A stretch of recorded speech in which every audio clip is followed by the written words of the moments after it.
Okay, this video is part 7 of how to write better, and it's really the last half of the chapter on how to add emphasis to what you write. And this comes from chapter 4 of the book, Rhyme, Rhetoric, and Logic, that I wrote, 4th edition.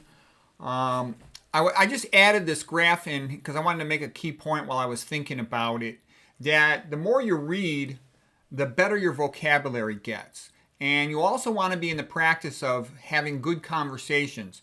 It's, you're lucky to have some friends you can talk to in an intellectual way. I know hundreds of people, but I really only have a few doctor friends that we can engage in, sophisticated medical pathophysiology conversations or on other topics too. So basically, for every 100 people I know, only one of them will ever discuss a book with me.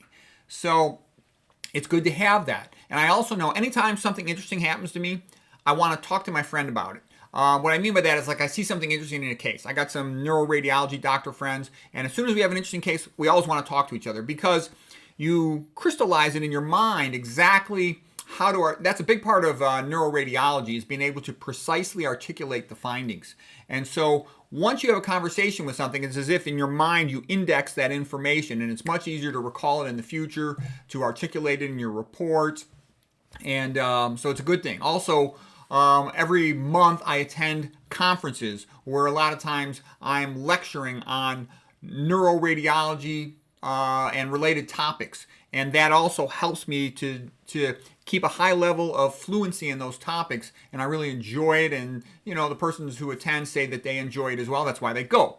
And so what I'm saying is you want to do these things, even if you don't get paid for them.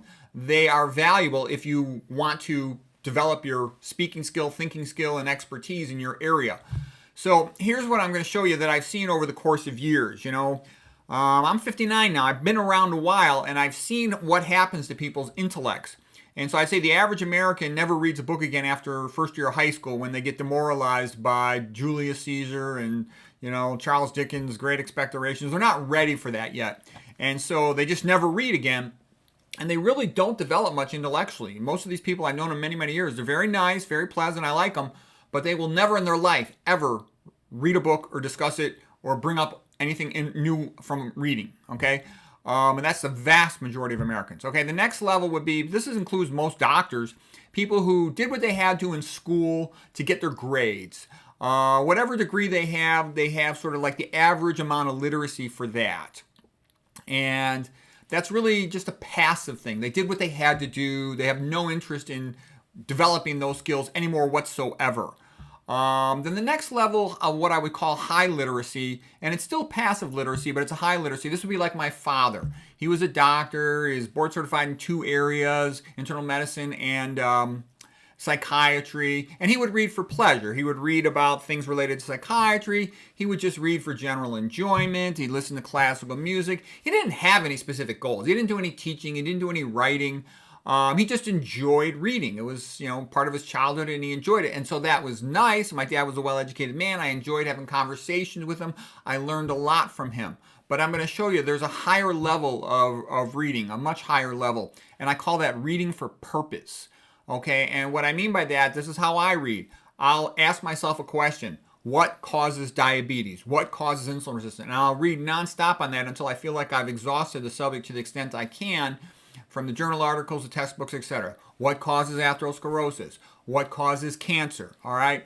And then I'll also try to understand other things in psychology. What is good about Christianity? What is bad about Christianity? What really happened in the Renaissance? Etc., etc. But because I'm constantly reading for purpose, and I'll often have a friend that I can discuss these things with, I'll often be writing book chapters about this simultaneously or making videos.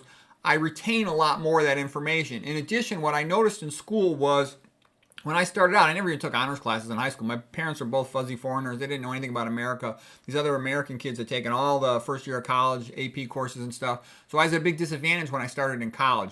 But what I noticed is a lot of the kids, in pre-med, for example, or whatever the class might be, they were taking the class because they had to for their major to get a grade. And as soon as the test was over, they were quite happy to forget all of it.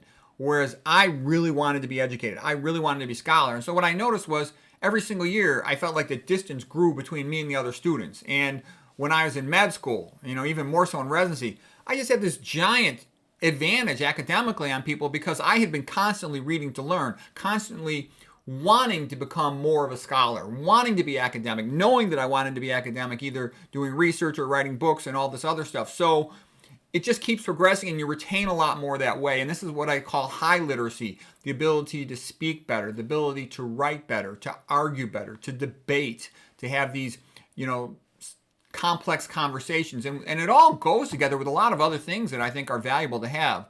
The more you read, the better your vocabulary gets, the more familiar you are with words, the faster they come to you when you're speaking. So you get better at speaking, both public speaking and conversational speaking. Your writing will improve too. You'll have a lot more words that just flow out of you, especially if you've had conversations about it. You'll often have just a better ability to tell jokes.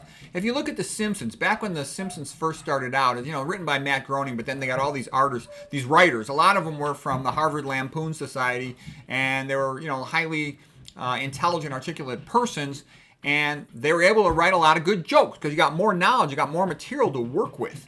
And look at the Monty Python and the Holy Grail movie. One of the guys who did it was one of their acting crew, had majored in medieval studies, so he knew all about that, and he could make jokes about it. Your ability to argue will improve from having to write a lot of papers. Writing gets you to think. It makes you smarter. You can't BS writing, okay?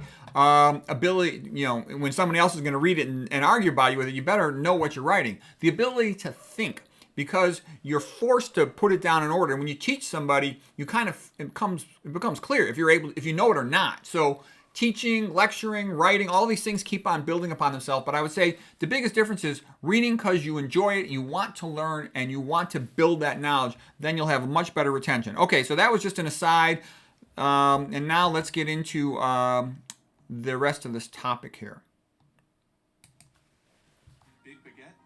Oops, sorry about that. I got on the wrong thing there. Okay. Okay, here's the first page now continuing. Okay, let me get this picture out of the way.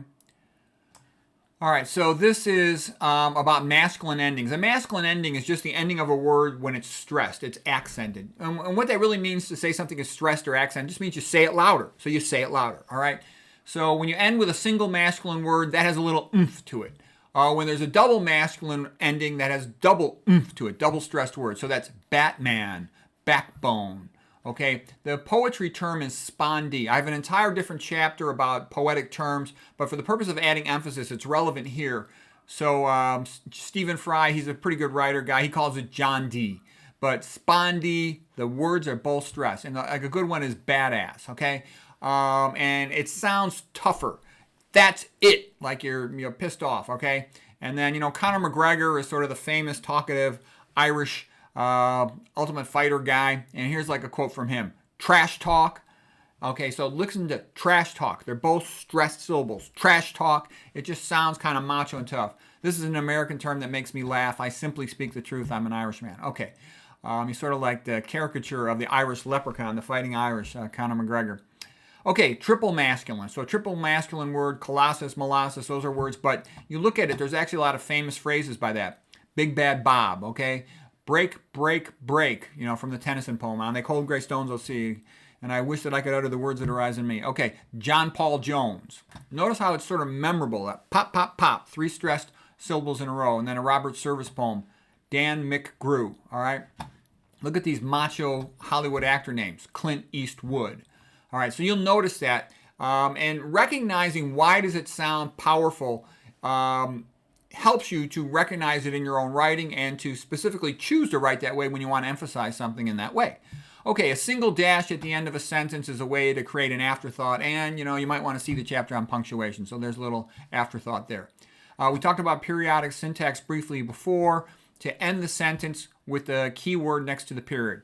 Okay, the classic one is Cicero. It's also called a Ciceronian sentence. To not know what happened before you were born is to forever remain a child. Okay, and then here's a real well-known one by Winston Churchill. Nothing is so firmly fixed in our memory as that which we have blundered. Okay, and you can add additional ways to emphasize the word. Here I put it in bold. I've also made it all caps. And so playing around with that will add emphasis when you want to. The key point is that knowing how to add emphasis when you want to. It strengthens your writing. Okay, colon punctuation. So putting a colon, it's like a periodic sentence. It creates a pause, a pregnant pause before the delivery. A pause to allow the reader to build up anticipation. Okay, it's also something that comes right before a dramatic revelation. So with a lot of colons, that's a book of Revelation. So I put a lot of corny jokes when I write that I don't usually say them. Okay, put an exclamation point. It's okay to put 2 exclamation points. Might as well have fun with that. You'll hear some writers say, oh, they don't think you should use exclamation points because that's like laughing at your joke. My opinion is they stink, okay? Good writers, read Tom Wolfe or something. He'll put 5 exclamation points. You're having fun with this just like you would have fun with a conversation. And so if it feels right, it's good. That's how you know. It just feels funny. That's what I would say to my friend. Then that's good. Okay, you want things to stand out. Like I said, Noah Lukeman says in his book, The First 5 Pages, you want contrast. Night and day, hot and cold. That draws attention and makes clear the communication.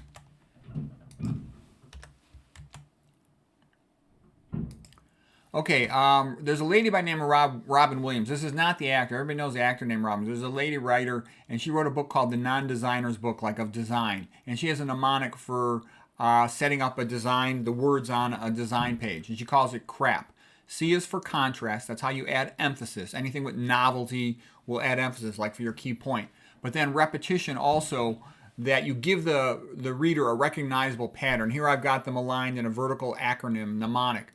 A for alignment, that makes it easier, the reading flow, it makes sense to the reader. You want the reader to grasp what the point, the meaning is quickly. And then P is for proximity. So what that means is you want to put the names of things close together. If there is a picture, you want the name of, labeling something right next to the item it labels. It's just a lot easier for the reader to follow.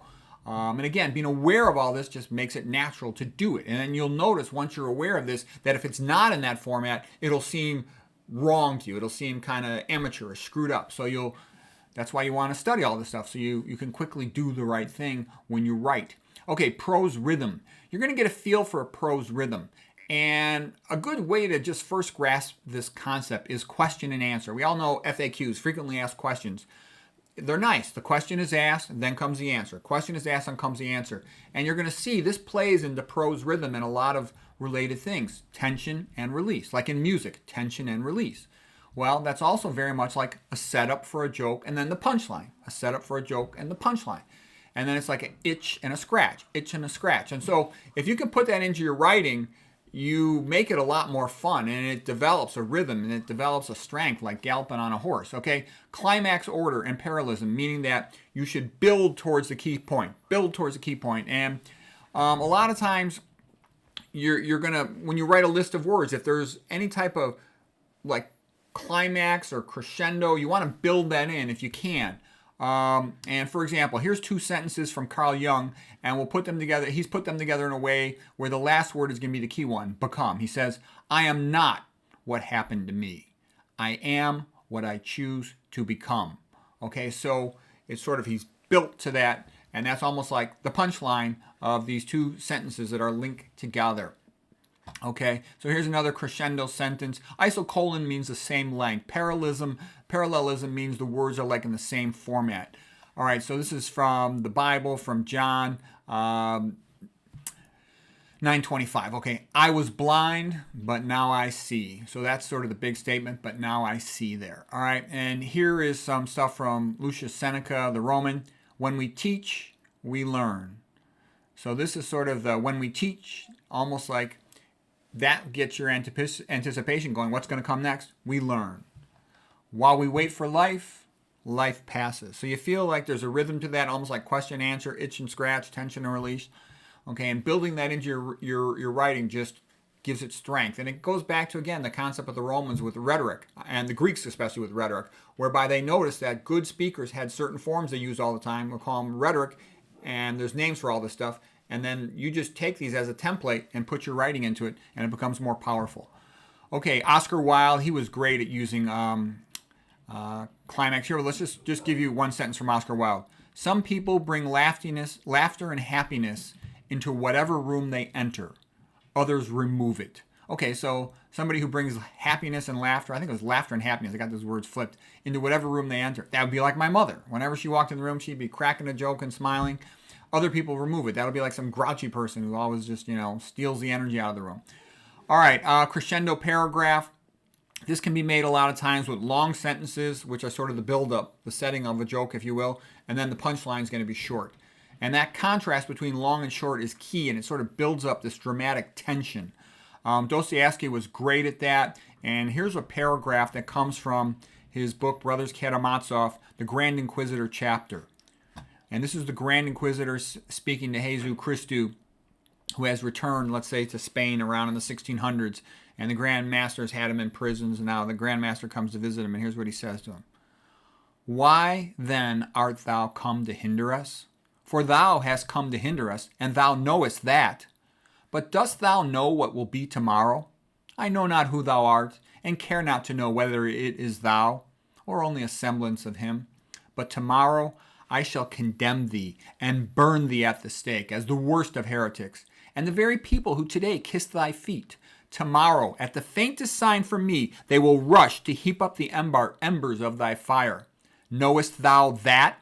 Okay, so he sort of got you going, and he builds it up, and then boom, the big punchline there. It's like the greatest book chapter ever written in any book. Okay, choosing a font. And you could play around with fonts. A good thing to do is go into your word processor and scroll down through all the font choices you have, and you'll notice that they have different features to them. Of course, bold adds emphasis. Italics sort of sets aside a special situation. An overline, you can put the overline on top of something rather than underline beneath it. There's special times when that will work. You can double underline for increased emphasis. You can strike through as if to like write a joke in there, and then like you change your mind, put a strike through the joke. You can put drop shadows on it. And by the way, I took this text out of my word processing program, not the same as my presentation program. That's why not all these text features are occurring in my talk, but experiment with your word processing program and you'll find them. Okay, an outline thing, sometimes I'll do that, again, to create a change, more contrast. Okay, there's a lot of options. Some fonts are more masculine. They're sort of masculine macho fonts, bold and stout and heavy, like Colossalis, Architectura. Some fonts are more feminine, like they'll be curvy. In general, that's sort of masculine and feminine. Masculine is hard and solid and straight. Feminine is more curvy and soft and voluptuous, okay? Some fonts, this is a Gothic font. They have sort of more Gothic appearance, a more verticality to them, more sharp edges.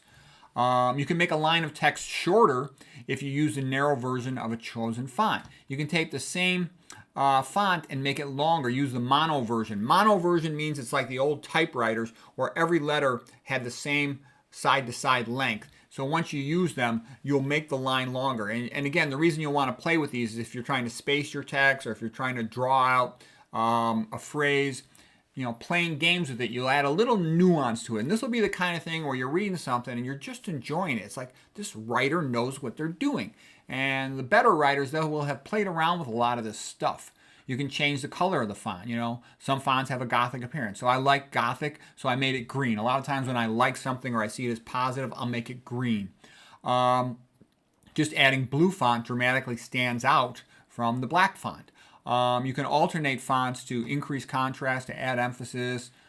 You just play games with it. Like if I have a conversation between two people, I'll have one of them always speak in one font, the other speaks in another font, just to help the reader quickly know who's who. Serif font means they're like little foot-like extensions on there. That's like what serif means, and they kind of lead you from letter to letter. And this is what you'll typically see when you're reading the prose in a book. When you read a street sign, then it's better to be sans serif. Without the foots, it's easier to visualize it, especially when you're looking from far away. Sans means without. Sans serif is without feet. And again, it doesn't work as well in a book, but a lot of times it's okay for presentation slides. It's more easy to read when it's, on a road sign, for example. So again, spend time looking in your processor what you got, and I recommend type out a couple short phrases in the different fonts, and you'll get to see what they do. One of the most important differences is the height of them, and that's a big contrast between a short height font and a big height font, and you can use that for effect when you're writing. The most effect comes from, let's say, one font will be serif, and it'll be short in height. The other one will be tall, and it'll be sans serif. You can make one bold, not bold. All this stuff helps you to create differences, to show contrast in your text. Some texts are really dramatic. They have built-in drop cap letters that go way above or below the line. Here's some dialogue I just playing around. In my books, a lot of times I'll be simultaneously reading something else while I'm reading something about science or nutrition. And let's say I read all the King Arthur stuff. And then when I was writing a book about how to reduce the risk of chronic disease and cancer, I would often have scenes from the King Arthur thrown in here. So like some silly scene about Sir Gawain the Green Knight. Why should I eat vegan? I'm already dead. And then the Plant Man, I would have all these characters like Plant Man, Prometheus, Vegan Prophet, and stuff. And they'll in their dialogue they'll say, so you'll have more energy. The Green Knight says, spin the table. I want some salad. And so this is the round table, is a spinning salad. What do you call it? Like a lazy Susan. And then Guinevere says, Lancelot, spin the bottle. And then I would have King Arthur getting pissed off. Guinevere, stop trying to be like Helen of Troy. So anyways, I'm just playing around. And here I don't have all these colors because most books are going to be black and white text. But, in a PowerPoint type program, you can have color text, or if you can get that into your other situations, the more ways you can play around, the better. Okay, so here now, we talked about serif fonts. They tend to have intrinsic varied thickness. The lines get thinner and thicker as they go into their little foot. Sans serif tend to be mono weight, all same thickness all throughout, like this line right here. Script is more like cursive writing in general. You seldom use that because it's difficult to read. You have to know the context of what you're doing. It's good to have a surprise. Well, italics, like I said, can set something apart. Good to have a surprise when you're writing. That'll add emphasis. Thomas Macaulay said, the more I read Socrates, the less I wonder why they Poisoned him. Okay?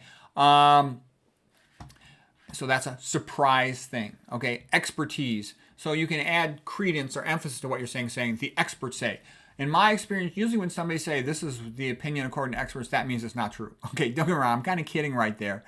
And sometimes like I'll know something is completely true, but let's say Dr. McDougall is a lot more famous than I am, so I'll just say, well, this is what Dr. McDougall says too. Okay, I'll be totally confident myself from all the papers I read or my own experience, but I'll say Dr. McDougall. You want authority in the medical world, you say Dr. McDougall says this, Dr. Esselstyn says this, Dr. T. Colin Campbell says this. Okay, then you got more weight on it, more of the big experts. All right. So sometimes that's useful to do. Legitimacy. Then you can say, this is the official standard. This is the standard of care. Again, a lot of times what that really means is mediocrity or BS. But depending on the context, you can use that. Sometimes it's helpful because your opponent is trying to claim something's not official. And you go, this is the official. Okay, urgency. This is a little bit more, getting a slightly different topic, but trying to get the person to want to, if you're writing advertisement, only 3 shopping days till Christmas, so that adds urgency. Scarcity, only 3 left in stock. Okay, you'll see that a lot of times.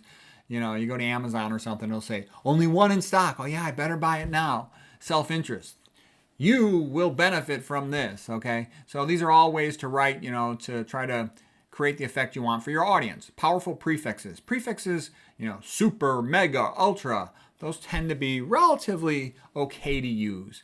The other thing is if you have formality in speech when it's not expected. And this is like a parent saying saying the kid's name in full when the kid's in trouble. Jonathan Christopher, come here right now. Okay, whatever. All right. So a full sentence, using full sentences when you normally would use brief words. Again, that's a formality that sometimes can work. It also can be a sign of adamant refusal. I will not come upstairs right now. Okay, so excuse me for saying that so loud. But that type of deliberate full sentence is another way. Just by breaking out of the regular pattern, you immediately draw attention because the brain's always looking for patterns, and it has expected patterns in all types of social and verbal situations. And so when you break a pattern, you're making a strong statement. This is different. This is not the usual stuff. This is what I really mean, or I really care about this. Okay, understatement. Litotes, that's also called as a rhetoric form, or sarcasm a lot of times comes out of understatement. And so a typical thing is a big guy, his nickname will be Tiny, okay? Use words that create visual images. The actual book of Revelation has incredible word images, but here's one quote from Revelation, chapter 13, verse 17. No man might buy or sell, say he that hath the mark of the beast. And some people say that's a prediction for the future with all this stuff. Short, simple words are preferable to big words. Usually, short words are better. In special situations, though, big words better if it more precisely says what you want to say. Using paragraphing. If you want to show something's really important, maybe a single sentence can stand as a paragraph by itself. In general, you really want to write in short paragraphs. It's usually, in my opinion, the sign of an amateur or a blowhard that they write in these big, long paragraphs. The reader, looks at that paragraph, they want to see air around it. It's intimidating, and it's going to take their energy away to read this giant, bulky paragraph. So you want to try to keep your paragraphs shorter the better in general. The first sentence of a paragraph is often called the topic sentence, and theoretically the others elaborate on it, but it's not always this way. That's sort of a general idea of a paragraph. A paragraph is really what works in the context, okay? Here's a quote from Henry Watson Fowler, one of the writers of the Oxford English Dictionary. He says, "The purpose of a paragraph is to give the reader a rest." The writer is saying, have you got that? Okay, here's a little breather. We briefly talked, too, about putting multiple tropes in one sentence. During my rhetoric chapter, I'll go into this more. The classic sentence with a million tropes in it is the one about From a Tale of Two Cities, where it starts out, "It was the best of times, it was the worst of times." Okay, we'll analyze that in much more detail in the chapter on rhetoric, but the point I'm saying is don't stop with one rhetoric trick or one type of emphasis. Put as many as you can fit into your key line, your punchline, your conclusion line for a chapter, your opening line, whatever. Okay, rhyme is a magnet for the ears. We got that quote from Cicero. So yeah, if something's important, make it into rhyme, just like the O.J. Simpson try. If the glove doesn't fit, you must acquit. And that's so memorable because that gets the audience, the jury, just thinking about that memorable quit and helps them to forget about everything else, all right? Which you maybe want them to do like they did for the O.J. case. So put your key line into a rhyme. All right, images. It's good to have pictures. Now, sometimes it's hard to get pictures into your book or your essay, but you really should do that.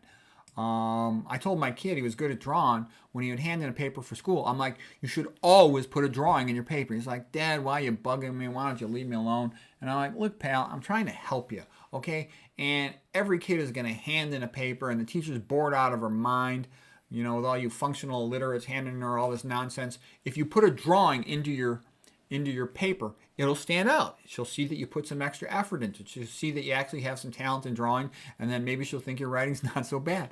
You should put your drawing in there. And just anytime you read a book, how pleasant it is to have pictures. Often the first thing we do is look at the pictures. Whenever I read a science book, I just look at the pictures first to kind of familiarize myself with the material. So when you put pictures in general, people like looking at faces, and everybody likes looking at women more than men. Men were kind of boring compared to women in our appearance.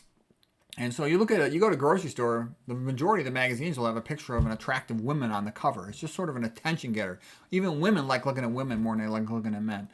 Okay, Aristotle said when we think, we speculate in pictures, and that's like Aristotle getting at, think about your dog, okay? Your dog knows you. Your dog knows when you're home. Your dog understands a lot of things, especially their social intelligence is high. I'd say the intelligence of the average dog is about like a 20-year-old male social intelligence, all right? Anyways, the dog doesn't have words. The dog has to think in pictures. A chimpanzee doesn't have words. It has to think in pictures. So that makes sense. We can, pictures worth 1,000 words. You can remember many things from just looking at a picture. You can get the meaning quickly. And it seems reasonable to me that we also think in pictures. We just later on articulate it. And that also brings up the point we should teach in pictures. Books should have more pictures. Lectures should have more pictures in them. That's why in my presentations, when I'm actually talking about other things, I try to have more pictures. Think about how all the illiterate peasants would learn about Christianity from seeing all the paintings on the walls in the churches and the cathedrals. And then they would learn from the story. A story makes you remember things better. So having a picture and a story, that's a great way to remember stuff. And that's a great way to teach a topic. Okay, Kieran Egan and Gillian Judson, they wrote a very nice book about teaching children. I read everything I could about educating children when I had my own kids, bringing them up. The story makes it easier to remember the topic. And the story tells the student how to feel about the topic, how to think about it. You can have text boxes, a little bit of light gray background. Usually I use a lighter gray than I was able to get for this presentation program, but a light gray background can be a way to emphasize text. You make that text box stand apart. Adds a little variety. You want to break up your prose, not just these big, bulky, long paragraphs one after another. You want all kinds of things going on the page. Light gray adds contrast, okay. Horizontal lines can be used to set apart topics. You can add emphasis in special situations, putting hyphens between the letters. You can throw a hyperlink in there. Do things to speed up the pace or slow down the pace. Most of the time you want the pace going fast, but for key moments you'll want, again, the pregnant pause, get ready for the delivery. Okay, repetition, repetition, repetition. And here's a quote from Ward Farnsworth from his book on classical rhetoric. He said, repetition is like a fist pounding on a table. It can bring out a oomph to your writing. At times you'll want that.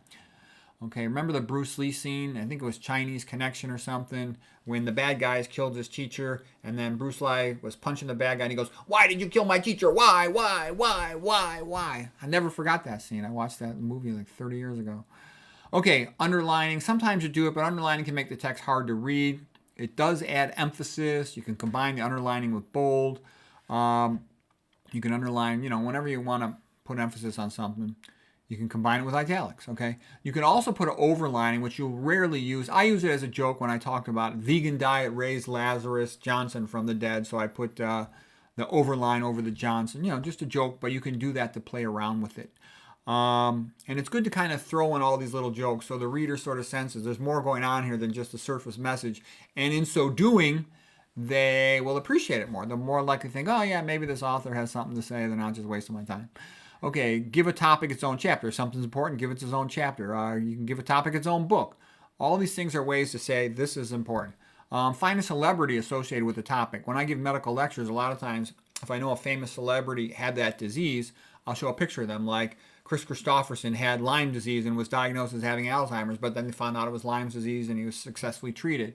So that works well, Rodney Dangerfield had extracranial to intracranial surgical bypass from his external carotid artery to his internal carotid artery. So when I was talking about that type of vascular disease in the brain, I would show pictures of him to go with it. And that makes it more interesting for the crowd.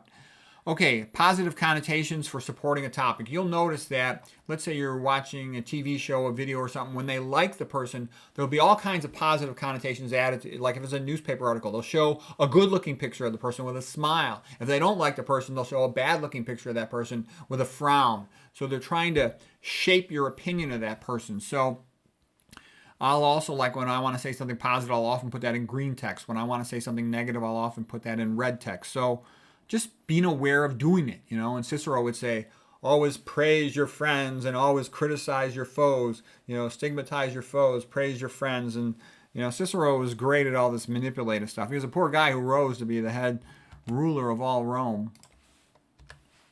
He's the greatest genius of the Romans. Okay, statistics. Here's a joke from Lewis Carroll. The guy who wrote Alice in Wonderland, and he said, if you want to inspire confidence, give plenty of statistics. It does not matter if they should be accurate or even intelligible, as long as there is enough of them. And that's what you see typically in science papers. All the crappy science paper, mediocre scientists do all this statistics and p-values and all this stuff, on and on and on. And almost always that's BS. You don't need a statistics very much when something's obviously true. Esselstyn, 198 patients in a row got better. Okay, that's good. I don't need a p-value with that type of data. All right. China before 1970, 1 billion out of 1 billion persons who eat rice primarily, they're all skinny. Okay, I don't need a p-value to know that that's good information. All right, innuendo. You can play games with double meanings. Innuendo is sort of double meaning. So look at the double mint gum rhyme from that TV commercial. They had these two twin ladies that were both very beautiful. And look at the quote here. Double your pleasure, double your fun with double mint gum. So that repetition has a forcefulness to it, and there's a rhythm to it with the stress pattern. It sounds like sex, okay? Ostensibly, the rhyme is about the chewing gum to get people to buy it, but every guy who hears that is thinking about doubling with the twins. And what I mean is, playing with these games where you're saying something in just a mild-mannered way, but there's actually a connotative meaning to it, that's fun. It can be humorous, okay? Everybody's tired, likes a joke once in a while. Okay, the repetition rhythm of the second line, it's like the rut act. And then you get these what are called family rhymes where the N in this word rhymes in it close enough to rhyming that it works as a rhyme. Okay, so you're fun with the word gum. Okay, that works. I have an entire different chapter where I'm going to go through all these subtle nuance in rhyming, and Eminem is just a master of this, all right? Allusions to famous books. You know who else is great at this is Edgar Allan Poe. It was many, many a year ago in a kingdom by the sea that a maiden there lived whom you may know, whose name was Annabel Lee, and this maiden she lived. Okay, we won't go into all that, but I can remember that from high school just because it was so magnificently written. And The Raven, same type of thing with Edgar Allan Poe. It's magnificent. Okay, this is just something from one book I wrote about how to reduce the risk of chronic disease and cancer. In the garden, there was a tree of nutrition knowledge, of good and evil. Learn and live, ignore and die. Okay, so a couple games I'm playing here. anything from the Bible, the famous quotes from the Bible are pretty well known. So when you take one of those famous quotes to educated people, that'll be recognizable, and then you make a play on it. And usually at the beginning of a book, it's usually good to say there is some big problem, and that includes in your life, dear reader. But I've got the solution here. So that's what you're sort of saying with the book, and that's sort of a hook, if you will, to get the reader interested. All of these negative things can happen to you, but if you learn the information in this book, you will survive and thrive. So, and just going to something like a quote from the Bible or a quote from some other famous book immediately gives the reader a framework to work with. I laugh because I've been doing a lot of Spanish stuff lately. Whenever I do a lot of Spanish stuff, I get a little slower with my English. That's kind of just how it is, but I'm having fun with my Spanish stuff right now that I'm doing on the side. Okay. I love Spanish Christian music. I'm kind of playing around with that. All right, live and die are formatted with bold, centered position and are different for emphasis. Now, in the book, I had this stuff centered. Meat is for chumps, vegan is for champs, just to add emphasis to it. Instead of, being all the way off to one side of the page on the left side, like typical text, I centered it in the middle. That's another way you can add emphasis.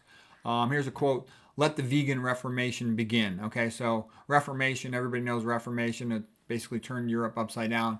But when I say vegan reformation, then the power of that word reformation just adds power to veganism as a way to turn things upside down in terms of health, etc.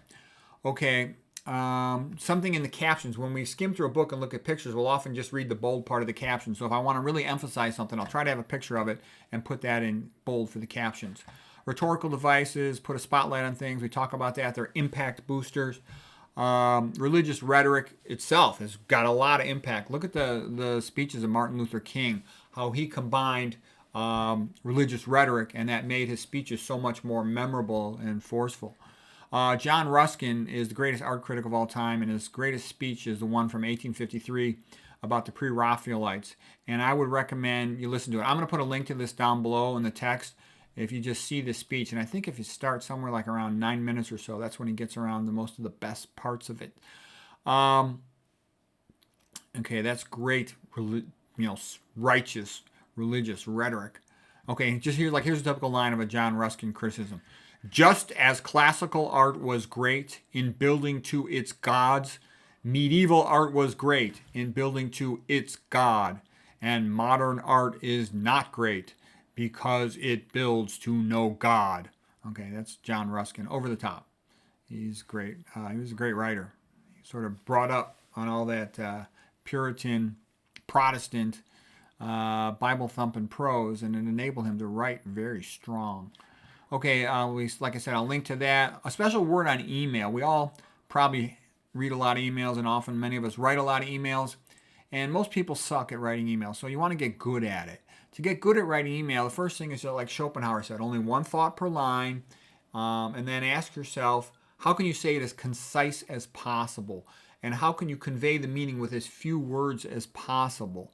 And so what you can do is highlight the key points. You can highlight them in yellow. You can change the font type to contrast things. You can put a little introductory filler that you might need to include just in routine text, and then put the key point in big font, bold, color the text, etc. Use multiple ways to do that, and that'll add a lot of emphasis, and people will be impressed by your emails. I've had lots of people commenting, "Oh, what did you do with this email? It's so good." And so doing that stuff will help you with your writing. I think that's the end of our stuff for today. Yes, it is. That's the end of part 7. I hope that was useful for you.